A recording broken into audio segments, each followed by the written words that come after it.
Ud'u ila sabili rabbika bil hikmah wal mau'izatil hasanah wajadilhum billati hiya ahsan. Jika ada orang yang belum paham tentang tuntunan agama, dipahamkan. Jangan dimarahi, jangan dicela. Bagaimana cara mengajaknya? Saya tutup. Kata Quran pertama dengan hikmah. Hikmah itu maknanya 3. 1, puncak pengetahuan. 2, kesesuaian perkataan dan perbuatan. 3, kata-kata dan sikap yang lembut dan bijak. Puncak pengetahuan, kesesuaian perkataan dan perbuatan. Yang 3, kelembutan dalam sikap dan sifat atau perilaku yang melahirkan kebijaksanaan.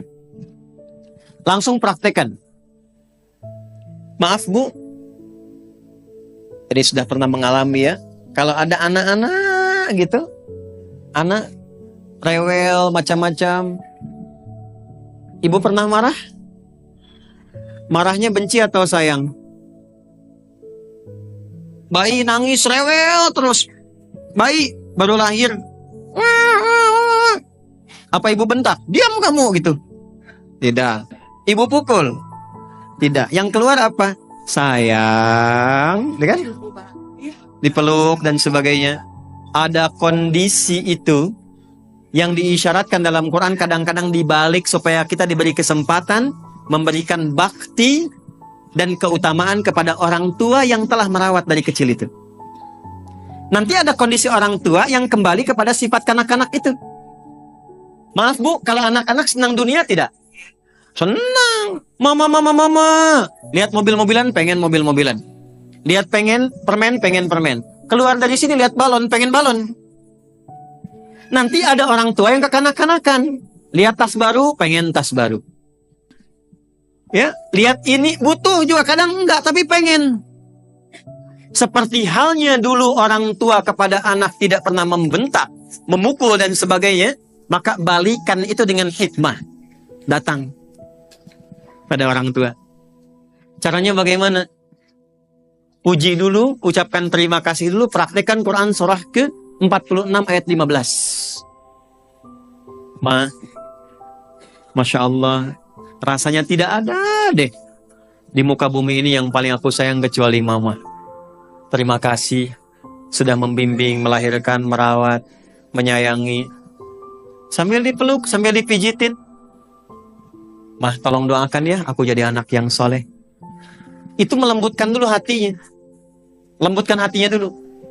Setelah itu muncul, iya anak mama insya Allah soleh dan sebagainya. Baru masuk kepada inti pembahasannya. Mah, menurut mama bagaimana kalau satu saat aku dipanggil oleh Allah? Jangan bicara begitu dulu. Sudah muncul tuh ya. Iya mah, tapi kan harus siap-siap juga supaya memberikan pahala buat mama. Doakan ya mah, supaya nggak banyak sifat-sifat dunia yang melekat. Aku rajin sholat. Semua yang ada dunia berkah sifatnya. Pelan-pelan dulu. Nanti kalau sudah masuk ini, baru masuk kepada yang lainnya. Aduh malu mah. Ini ada motor belum pernah dipakai ke taklim. Belum pernah dipakai untuk sholat. Belum pernah dipakai mengantar ke masjid. Doakan ya mah supaya berkah. Masuk dari kita pribadi dulu. Biasanya kalau sudah seperti itu, maka seketika akan menjadi cermin yang menyadarkan. Dan tanpa diminta, langsung diperbaiki. Tanpa diminta, langsung diperbaiki. Saya tutup dengan contoh singkat dan cepat. Saya pertama datang ke Indonesia, lalu mengasuh pondok pesantren di Jakarta. Saya nggak perlu sebutkan namanya. Di tempat itu banyak pejabat, Bu. Qadarullah ada masjidnya. Pejabat ini rata-rata baru selesai masa pekerjaannya, pensiun lah istilahnya. Tapi rata-rata terkena post power syndrome. Jadi kalau di kantornya pejabat, di masjid pengen menjabat juga. Pengen jadi imam. Lalu berselisih lah rata-rata mereka itu. Pokoknya pengen jadi imam. Sementara bacaan belum memenuhi. Saya bilang begini, saya tes dulu Pak. Untuk jadi imam itu, bacaannya mesti benar. Jawabannya hebat. Justru Ustadz ketika menjadi imam itu supaya dibenarkan oleh makmum katanya. Bagus Pak.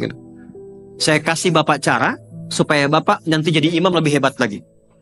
Bapak boleh jadi imam, nggak ada masalah. khusus duhur dengan asar dulu. Nanti subuh, maghrib, isya, biarkan santai dulu Pak. Dalam masa menunggu itu, Bapak setoran ayat yang mau dibaca maghrib. Misal, Bapak pengen imam sholat maghrib. Silahkan, Bapak duhur imam, asar imam, nanti mau ke maghrib, apa yang mau Bapak baca untuk sholat maghrib, Bapak setorkan dulu ke santri. Sementara nunggu setoran, biarkan santri jadi imam. Begitu santri yang imamin, suaranya bagus Bu. Isanya bagus juga, subuh bagus juga. Besoknya saya bilang lagi, Pak, silahkan maghrib imamin. Gak usah Ustadz, itu aja yang udah ada. Setelah mereka ada lebih bagus, dan lebih enak, kita naikin. Pak, jadwal isya ya, nggak usah Ustadz. Enggak, Bapak udah bagus bacaannya. Jadi begitu diberikan jadwal dan merasakan ada perubahan, disitulah kemudian terbawa untuk lebih meningkatkan bacaan Qur'annya. Sejak saat itu, yang tadinya hanya pengajian ibu-ibu, sekarang ada pengajian bapak-bapak. Untuk tahsin. Terakhir, bacakan doa Nabi Musa saat datang kepada Fir'aun. Jangan lihat Fir'aunnya. Jangan lihat lihat sifat kerasnya. Fir'aun tuh begini Bu, sifat kerasnya. Hei, saya nggak suka tuh dengan model rambutnya. Pisahkan kepala dari badannya. Bukan suruh cukur. Karena itulah di surat Thaha, Nabi Musa diajarkan doa oleh Allah, Rabbi syrahli wa yassirli wahlul 'uqdatam yafqahu